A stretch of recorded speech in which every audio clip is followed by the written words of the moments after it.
पुकारनु हो कि एगो ललना बिना बानी बड़ी लाचारनु हो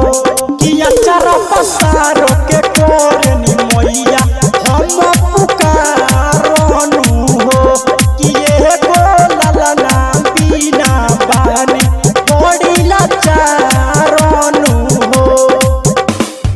इहे बतिया सोचत सोचत रात से हो जाला भोर सारा लोग बाजी कहेला भर दिना गोदिया मोर सारा लोग बाजी कहेला भर दिना गोदिया मोर सारा लोग बाजी कहेला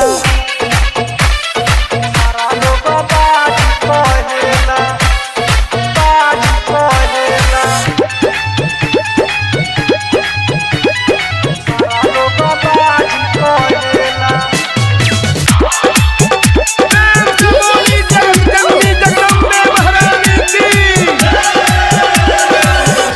कि साहस सुनो नदिया मारल सभे